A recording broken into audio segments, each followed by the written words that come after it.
ধারাবাহিক আলোচনা চলছে প্রত্যেক দিন। তারই ধারাবাহিকতায় আজকে চতুর্থ ক্লাসে যারা আপনারা উপস্থিত হয়েছেন এবং যারা ফেসবুক এবং ইউটিউবে লাইভ অংশগ্রহণ করেছেন সকলকে আমি আন্তরিক অভিবাদন জানাচ্ছি। আজকে আমরা আলোচনা করব আল্লাহ রাসূলের দাওয়াতি জীবন। গতকালকের আলোচনায় আমরা পৌঁছেছিলাম আল্লাহ রাসূলের উপর ওহী নাজিল শুরু হয়ে গিয়েছিল, এতদূর পর্যন্ত আলোচনা করেছিলাম। আজকে ওহী নাজিল যেহেতু শুরু হয়ে গেছে, এখন কাজ হচ্ছে ইসলামের দাওয়াত ছড়িয়ে দেওয়া মানুষের মধ্যে। এই দাওয়াতি জীবনটা আল্লাহ রাসূলের কেমন ছিল এই আলোচনাগুলো ইনশাআল্লাহ করব। আপনারা একটু মনোযোগ দিবেন। এখানে একটা বিষয় বলে রাখি, অধিকাংশ ইতিহাসবিদ আল্লাহ রাসূলের মক্কায় দাওয়াতি জীবনটাকে যে 13 বছর, এই 13 বছরের দাওয়াতি জীবনটাকে দুই ভাগে ভাগ করছে। একটা করেছে এরকম যে গোপনে দাওয়াত, আর একটা হচ্ছে প্রকাশ্যে দাওয়াত। এটাই সবাই ভাগ করেছে। অধিকাংশই বলেছে যে প্রথম 3 বছর আল্লাহ রাসূল গোপনে দাওয়াত দিয়েছিলেন এবং পরবর্তী 10 বছর তিনি প্রকাশ্যে দাওয়াতি কাজ করেছেন, প্রকাশ্যে দাওয়াত দেওয়া শুরু করেছেন। তো আসলে এইভাবে ভাগ করাটা উচিত না। নবীদের দাওয়াত সব সময় প্রকাশ্যে।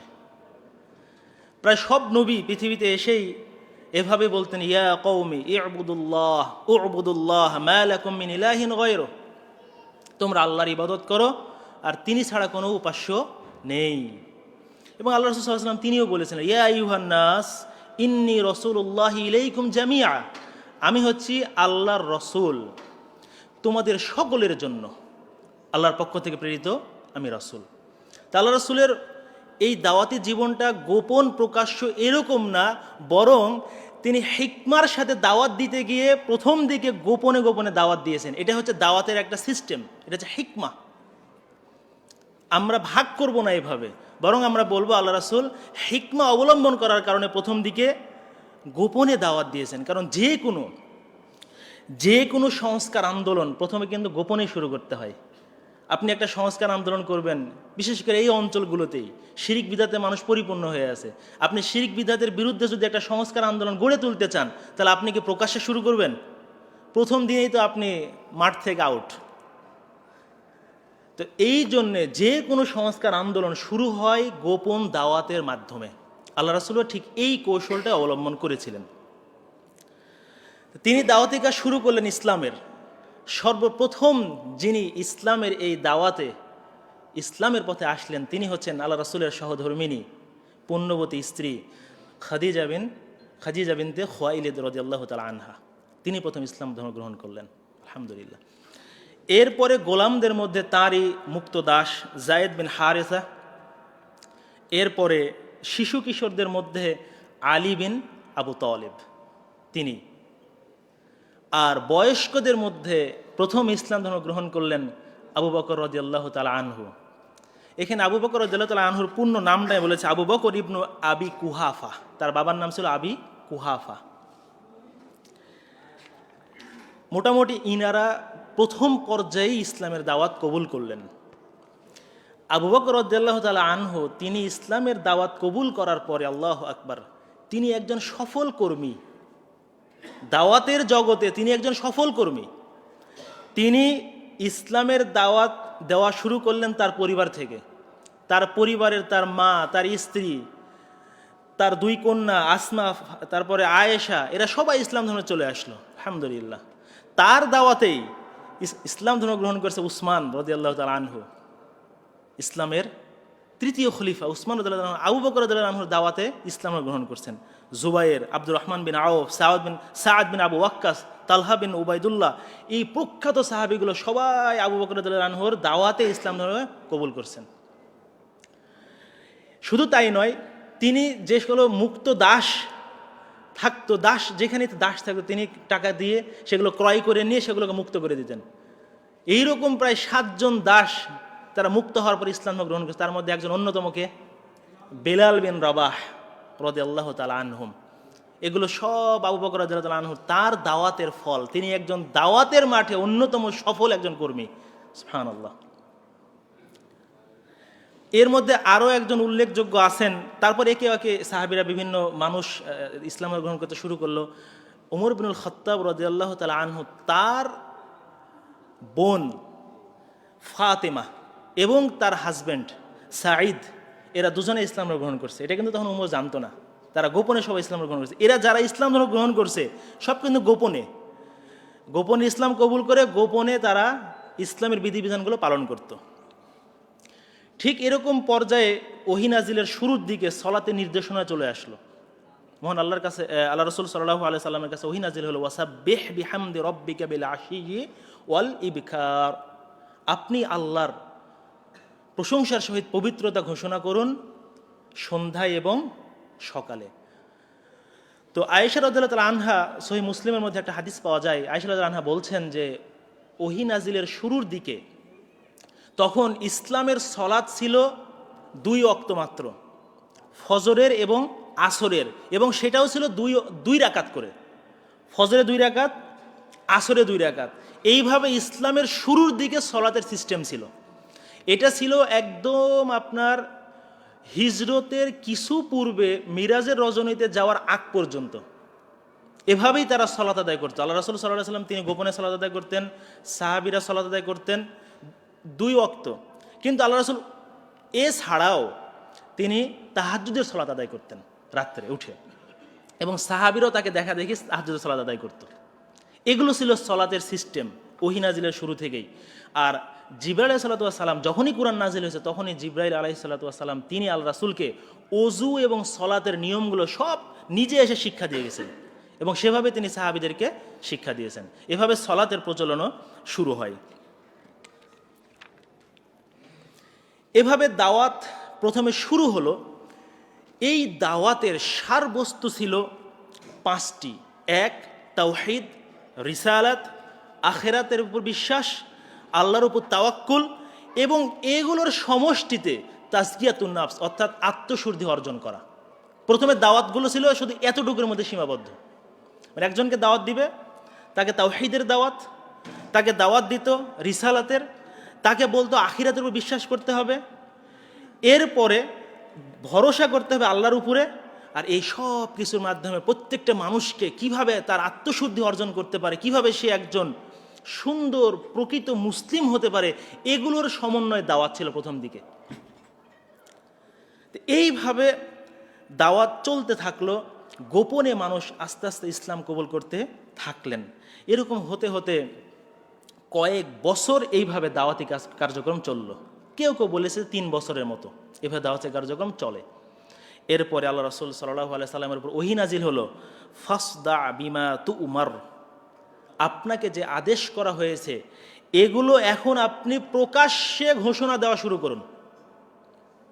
ওয়া আরিদ আনিল মুশরিকিন, এবং মুশরিকদেরকে আপনি উপেক্ষা করে চলুন, ডোন্ট কেয়ার। মুশরিকদেরকে আপনার কেয়ার করার কোনো প্রয়োজন নেই। কেন? ইন্না কাফাইনাল মুস্তাহজিইন, উপহাসকারী যারা তাদের জন্য আমরাই যথেষ্ট। আল্লাহ রাসূলকে সাহস দিয়ে দিলেন মহান আল্লাহ। মহান আল্লাহ যখন নিজেই বলবেন যে উপহাসকারী যারা আছে তাদের জন্য আমরাই যথেষ্ট, তখন আল্লাহর রাসূলের আর ভয় লাগে নাকি? আল্লাহু আকবার। এবং তিনি আল্লাহ রাসূলকে ঘোষণা দিয়ে দিলেন যে আপনি এখন প্রকাশ্যে ইসলামের দাওয়াত দেওয়া শুরু করুন। এবং আরও নাজিল হলো, ওয়াংদির আশিরাতাকাল আকরাবিন, আপনার নিকটাত্মীয় যারা আছে সবার মধ্যে আপনি এখন দাওয়াতি কার্যক্রম শুরু করুন। আল্লাহ রাসূলকে ঘোষণাগুলো দিয়ে দিল। এই ঘোষণা দেওয়ার সাথে সাথে আল্লাহ রাসূল চিন্তা করলেন, তাহলে এখন আমি আমার যত নিকট আত্মীয় আছে সবাইকে, এবং কুরাইশের যত বড় বড় নেতা আছে সবাইকে আমি একসাথে দাওয়াত দিব। এইবার তিনি চলে গেলেন সাফা পাহাড়ের মাথায়। সাফা পাহাড় তার আপনারা দেখছেন তো, যারা উমরায় গেছেন, সাফা পাহাড় এখন আর পাহাড় বোঝা যায় না, এমনভাবে বিল্ডিং তুলছে ওইখানে, সাফা পাহাড় বোঝা যায় না ভালো করে, কিন্তু অনেক বড় একটা পাহাড় ওটা ছিল। সাফা পাহাড়ের উপরে তিনি উঠলেন।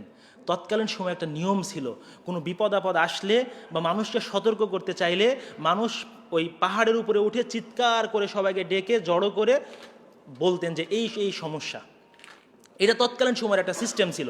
তো আল্লাহ রাসূল চিন্তা করলেন যে আমিও এই পদ্ধতিটা অবলম্বন করি। তিনি সাফা পাহাড়ের উপর উঠে এইবার তিনি ডাকা শুরু করলেন সবাইকে, ইয়া সবাহা, ইয়া সবাহা, এ কওমের লোকেরা তোমরা সবাই কালকে সকালে উপস্থিত হও। সবাই আল্লাহ রাসূলের ডাক শুনে প্রত্যেক কবিলার মানুষজন সবাই চলে আসলেন সাফা পাহাড়ের পাদদেশে।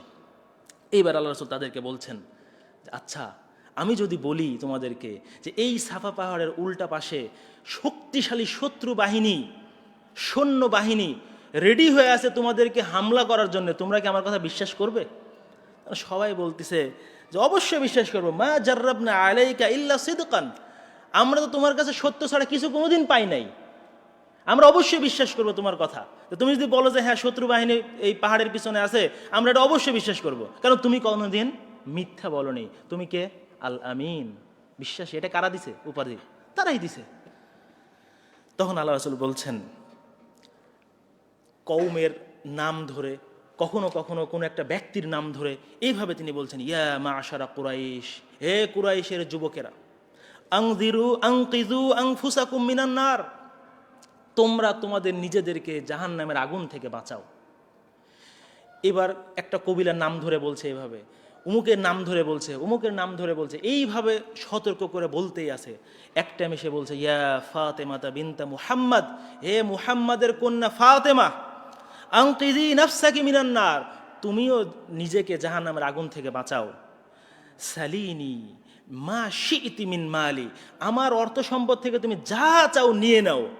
ওয়াল্লাহি লা উগনি আনকি মিনাল্লাহি শাইআ, কিন্তু আল্লাহ যেদিন তোমাকে পাকড়াও করবে, আমি মুহাম্মদ তোমার কোনো উপকার করতে পারবো না।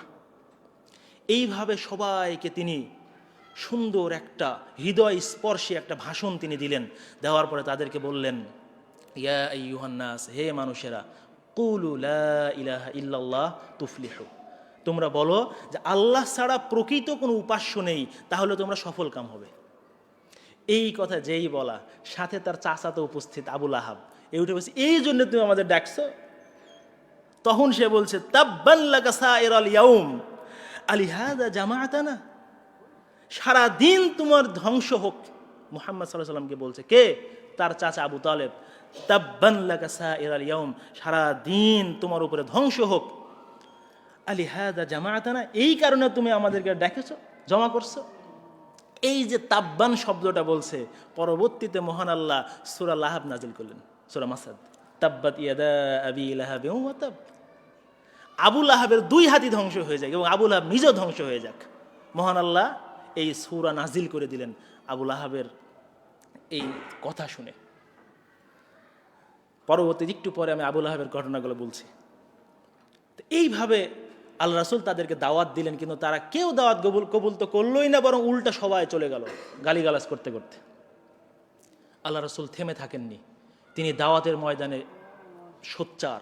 যখনই কাফেলা আসে হজ করার জন্যে, তিনি গোপনে চলে যান সেই কাফেলার মানুষদের কাছে, বিদেশি মানুষদের কাছে গিয়ে তাদেরকে তিনি নসিহা করেন যে আসলে পৌত্তলিকতা, মূর্তি পূজা এগুলো ঠিক না, এগুলো আমাদের কোনো উপকার করতে পারবে না। আমাদেরকে উপকার কে করতে পারবে? আল্লাহ সুবহানাহু ওয়া তাআলা।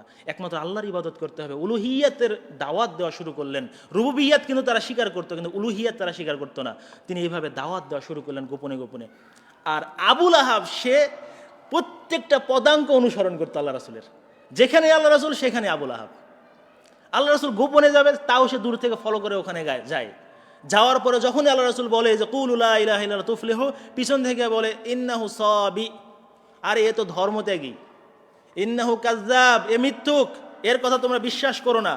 এভাবে সে পিছন থেকে এভাবে বলতে থাকে প্রত্যেক জায়গাতে। তো একজন সাহাবী তারেক আল মাহারিবি, সাহাবী কিনা আমি জানি না, তারেক আল মাহারিবি, ও বলছে যে আমি জাহেলি যুগে জুল মাজাজ বাজারে লাল জুব্বা পরিহিত অবস্থায় রাসূল সাল্লাল্লাহু আলাইহি ওয়াসাল্লামকে দাওয়াত দিতে শুনেছি এইভাবে যে ইয়া আইয়ুহান নাস কুলু লা ইলাহা ইল্লাল্লাহ তুফলিহু, এভাবে তিনি দাওয়াত দিচ্ছেন মানুষদেরকে। আর তার পিছে পিছে দেখছে যে একজন লোক চলে আসছে, এসে পাথর ছুঁড়ে মারছে পায়ে আল্লাহ রাসূলের, এবং আল্লাহ রাসূলের পা ফেটে রক্তাক্ত হয়ে যাচ্ছে। আল্লাহ রাসূল সেদিকে কোনো ভ্রুক্ষেপ করছে না, তিনি দাওয়াত দিতেই আছেন মানুষকে। পরে আমি জিজ্ঞাসা করলাম, এই লোকটাকে আল্লাহ রাসূলের পায়ে পাথর নিক্ষেপ করছে? তখন মানুষ বলছে এটা হচ্ছে তার আপন চাচা। দেখেন, আপনি যদি শুধু ইসলামের দাওয়াতি কাজ যদি শুরু করেন, শিরিক বিদআতের দাওয়াত যদি আপনি শুরু করেন, সর্বপ্রথম বাধা কিন্তু আপনার নিকট কাছে থেকেই আসবে। বাধা আসবে বলে কি আপনি পিছিয়ে যাবেন নাকি? আল্লাহ রাসূল পিছিয়ে গিয়েছিল? আল্লাহ রাসূল যদি পিছিয়ে যেতেন, আজকে আপনি ইসলাম পেতেন না। পিছানো যাবে না। হক পথের দাওয়াত যতই বাধা আসুক না কেন আপনার সামনে এগিয়ে যেতেই হবে, তবে অবশ্যই হিকমা অবলম্বন করে এগিয়ে যেতে হবে। এইভাবে আল্লাহ রাসূলের গোড়ালিগুলো ফেটে যেত। তারপর সেও এইভাবে বলতো, ইয়া আইয়ুহান নাস লা তুতিউহু ফাইন্নাহু কাযযাব, তোমরা এর আনুগত্য করো না, এ তো মিথ্যুক। আল্লাহ রাসূলকে মিথ্যুক বলতো, চিন্তা করতে পেরেছেন? অথচ সে নিজেও জানে যে জীবনে কোনোদিন মিথ্যা কথা বলেনি। আবু লাহাব কিন্তু সে নিজে ভালো করে জানে যে মুহাম্মাদের দ্বারা জীবনে কোনোদিন কোনো মিথ্যা কথা হয় নাই, কিন্তু মানুষের সামনে সে ঠিকই বলতো ইন্নাহু কাযযাব, সে হচ্ছে মিথ্যুক। শুধুমাত্র একটা কারণে, যে ইসলামের দাওয়াত যাতে মানুষ গ্রহণ না করে। এই আবু লাহাবের একটু পরিচয় দিই, এর কি কাহিনী হয়েছিল একটু আপনাদের বলি। আবু লাহাব এর মূল নাম হচ্ছে আব্দুল উজ্জা। আব্দুল উজ্জা, উজ্জার পুত্র, উজ্জার দাস, এটা ছিল তার নাম। এ গৌর লাল বর্ণ সুন্দর চেহারার অধিকারী ছিল, তবে তার চোখটা একটু টেরা টাইপের ছিল, তবে দেখতে খুব সুন্দর ছিল, একটু লাল বর্ণ টাইপের। তাকে আবু লাহাব বলা হতো। আবু লাহাব শব্দের অর্থ কি জানেন? অগ্নিস্ফুলিঙ্গওয়ালা। অগ্নিস্ফুলিঙ্গওয়ালা নামটাও দেখেন কিরকম, মানে যেখানে যাবে সেখানে গেলে আগুন জ্বালাই দিবে।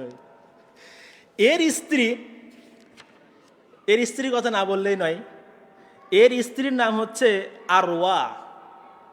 একে আবার বলা হতো আল আওরা, এক চক্ষু বিশিষ্ট। আবার আরও একটা উপাধি ছিল আর উম্মে জামিল, অত্যন্ত সুন্দরী। আবার এর আরও একটা বৈশিষ্ট্য ছিল, কবিতা রচনা করতে পারত। তো এর এই এক চক্ষু বিশিষ্ট হওয়ার কারণে ইবনুল আরাবি তার একটা নাম দিয়েছে, সেটা হচ্ছে আওরা উম্মু কবিহ, এক চক্ষু সকল নষ্টের মূল। এটা তার উপাধি দিয়েছিল আর কি। তো এ কি করত? মহান আল্লাহ কোরআনের ওই সূরা লাহাবের মধ্যে কি বললেন? যে ওয়ামরাআতুহু হাম্মালাতাল হাতব, তার স্ত্রী হচ্ছে হাম্মালাতাল হাতব। হাম্মালাতাল হাতব কাকে বলা হয় আগে সেটা বলি। তৎকালীন সময় আরবে যারা চগলখড়ি, মিথ্যাচার এগুলো করে সমাজের মধ্যে একে অপরের মধ্যে দ্বন্দ্ব ফাঁসা সৃষ্টি করত, মানুষের মধ্যে অশান্তি সৃষ্টি করত, তাদেরকে বলা হতো হাম্মালাতুল হাতাব। তা আল্লাহ এটা কোরআনের মধ্যে ওয়ামরাআতুহু হাম্মালাতাল হাতাব, তার স্ত্রী হচ্ছে ইন্ধন বহনকারী, অর্থাৎ খড়ি বাহক। আগুন জ্বালালে কি প্রয়োজন হয়? খড়ি। একজন মনে করেন যে যুদ্ধ বেঁধে গেছে, ও আগুন ধরে গেছে, ও যখন পেট্রোল ঢালতেছে, এটা ছিল তার কাজ। আর যেখানে সমস্যা সেখানে সে আরও এমন কিছু করে যে সমস্যা আরও বাড়ে, কমে না। তো এইটা ছিল তার স্ত্রী, এবং সে কবিতা রচনা করে মানুষের মধ্যে দ্বন্দ্ব লাগাই দিত। এত প্রতিভা আল্লাহ দিয়েছিল যে কবিতা বানাইতে পারত, ওই কবিতা বানিয়ে মানুষের দুর্নাম রটনা করে বেড়াতো। আল্লাহ রাসূলের যখন এই আপনার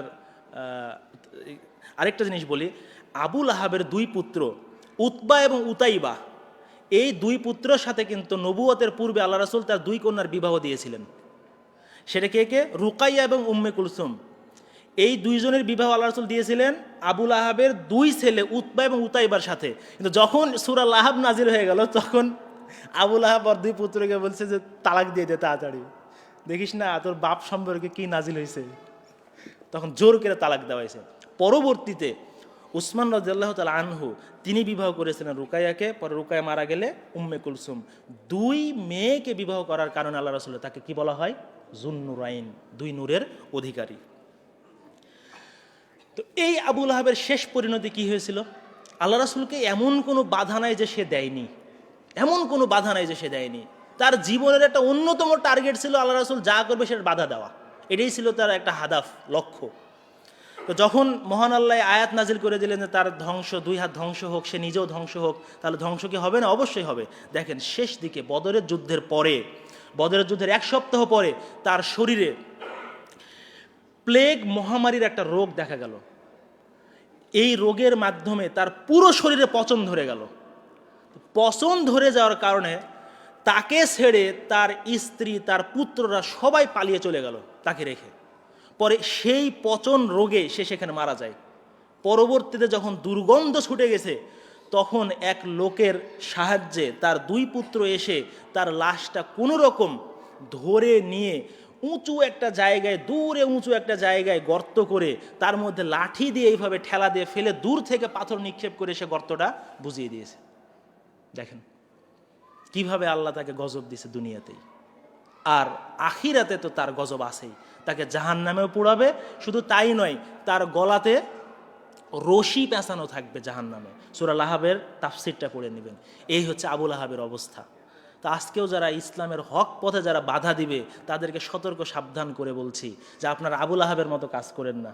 যদি আপনার হক পথের দাওয়াত ভালো না লাগে, আসুন বসুন, আসেন বসেন। আমাদের হক দাওয়াতগুলো যদি আপনার ভালো না লাগে, আমরা ভুল বলছি কিনা এসে বসে শুনুন, তারপরে আপনারা বাধা দেন। দূর থেকে বাধা দিবেন, মানুষকে ভুল ভাল বুঝাবেন, এরকম করার কোনো প্রয়োজন নেই। আল্লাহ আমাদেরকে সুমতি দান করুক, আল্লাহুম্মা আমিন। আমি খুব সংক্ষেপে শেষ করে দিব। এই দাওয়াত দেওয়ার পরেই মানুষদের মধ্যে দুই রকম প্রতিক্রিয়া দেখা গেল। যারা আম জনসাধারণ এদের মধ্যে এক ধরনের প্রতিক্রিয়া, আর যারা নেতৃস্থানীয় মানুষ তাদের মধ্যে এক ধরনের প্রতিক্রিয়া। যারা আম জনসাধারণ এতদিন ধরে জাহিলিয়াতারি অন্ধকারে থেকে তারা নির্যাতিত, নিপীড়িত, সেখানে কোনো আইন শৃঙ্খলা নাই, কিচ্ছু নেই, শান্তি নেই। যারা দাস তারা মনে করেছে এটাই আমার নিয়তি। একজন নারী মনে করতো যে একটা সবল পুরুষের সাথে রাত্রি যাপন করাই হয়তো আমার নিয়তি। এরকম যে অবস্থা, এর মধ্যে যখন মুহাম্মদ সাল্লাল্লাহু আলাইহি সাল্লাম এই নাজাতের ডাক দিলেন, সবাই আনন্দে চিৎকার করে উঠল, সুবহানাল্লাহ, মুহাম্মদ বলে কি, আব্দুল্লাহর ছেলে বলে কি, কি সুন্দর বাণী এগুলো। তারা ইসলামের দলে দলে কবুল করা শুরু করে দিল। কিন্তু সমাজ নেতারা তার ঠিক বিপরীত। এরা চিন্তা করলো যে মুহাম্মাদের দাওয়াত যদি সবাই কবুল করে, আমাদের ব্যবসা লাটে উঠে যাবে, আমাদের ব্যবসা বন্ধ। এই জন্য তারা বিরোধিতা করা শুরু করলো। তারা নিজেরা ইসলামের পথে আসে নাই, এবং মানুষ যাতে না আসতে পারে, যারা আসছে তাদের উপরে তারা জুলুম নির্যাতন শুরু করে। এইভাবে সমাজের মধ্যে দুইটা গ্রুপ সৃষ্টি হয়ে গেল। যতই সমাজ নেতারা বাধা দিক, দাওয়াত কিন্তু বন্ধ হয় নাই, এবং দাওয়াতের মাধ্যমে ইসলাম কবুল করাও কিন্তু বন্ধ হয় নাই। বরং যত বাধা দিয়েছে তত মানুষ ওটার উপর আকৃষ্ট হয়েছে, এবং ততই মুহাম্মদ সাল্লাল্লাহু আলাইহি ওয়াসাল্লামের কাছে এসেছে, কথা শুনেছে, ফিদা হয়ে গেছে, ইসলাম কবুল করে ফেলছে। এরকম সংখ্যাই বেশি। তো আজকের ঘটনা এই পর্যন্তই। আগামী ক্লাসে ইনশাল্লাহ বাকি আলোচনাগুলো করা হবে। কিভাবে আল্লাহ রাসূলকে এই দাওয়াতের পরে বাধা দিয়েছে কুরাইশরা, এই আলোচনাগুলো আগামী ক্লাসে হবে ইনশাআল্লাহ। আজকে এই পর্যন্ত ইনশাআল্লাহ। ওয়া সাল্লাল্লাহু ওয়া সাল্লাম আলা নবিয়িনা মুহাম্মদ ওয়া আলা আলিহি ওয়া সাহবিহি আজমাইন।